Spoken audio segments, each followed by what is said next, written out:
এটা চাঞ্চল্যকৰ ঘটনা সংঘটিত হৈছে। এবছৰীয়া এটি কণমানি আৰু পিতৃৰ সৈতে জন্মদিনৰ যি আজি পৰাগ নামৰ যি কণমানিটি এবছৰীয়া জন্মদিন আছিল, জন্মদিনৰ বাবে বজাৰ কৰিবলৈ গৈছিল আৰু বজাৰ কৰি এই পিতৃ এই মুহূৰ্তলৈকে ঘৰত উভতি অহা নাই। আৰু যি এবছৰীয়া পুত্ৰ সন্তান, সেই পুত্ৰ সন্তানক পোৱা গাঁওবাসী যি গৰু এৰাল দিবলৈ গৈছিল, গৰু এৰাল দিবলৈ যোৱা প্ৰাকখনত সেই এবছৰীয়া কণমানিটোৰ মৃতদেহৰ সৈতে এখন চাইকেল ইতিমধ্যে পৰি থকা প্ৰত্যক্ষ কৰিছে আৰু ইতিমধ্যে গহপুৰ আৰক্ষীয়ে ইয়াৰ তদন্ত অব্যাহত ৰাখিছে। আৰু সেই মই বাসগৃহত আহি উপস্থিত আছো আৰু ইতিমধ্যে সমগ্ৰ অঞ্চল শোকাকুল পৰিৱেশে বিৰাজ কৰিছে। আৰু মই পোনে পোনে মাতৃৰ ওচৰত মই কথা পাতিবলৈ মই যত্ন কৰিম, যিহেতু এক শোকাকুল পৰিৱেশে বিৰাজ কৰি আছে।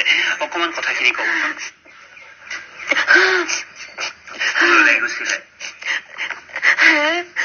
ল'ৰাটোৱে দেউতাকে দোকানলৈ ওলাই গৈছিলে, দোকান কৰোঁগে বুলি আজি তাৰ বাৰ্থডে আছিলে, বাৰ্থডেৰ কাৰণে সমস্ত বস্তুখিনি আনোগে বুলি ওলাই গৈছিলে। তাৰপিছত ওলাই গ'ল, যি গ'লে মানুহ আৰু ঘূৰিয়ে নাহিলে।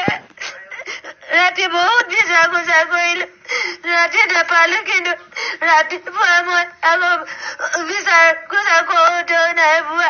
ৰাতিপুৱা মই চেণ্টাৰৰ পৰা ঘূৰি ঘূৰি আহিলোগৈ, তেতিয়াও একো দেখা নাই। তাৰ পিছতহে মই ল'ৰাটো খবৰ পাইছো, ল'ৰাটো পথাৰ গৈ আছে। গৈ দেখো ল'ৰাটো মানুহ নাই।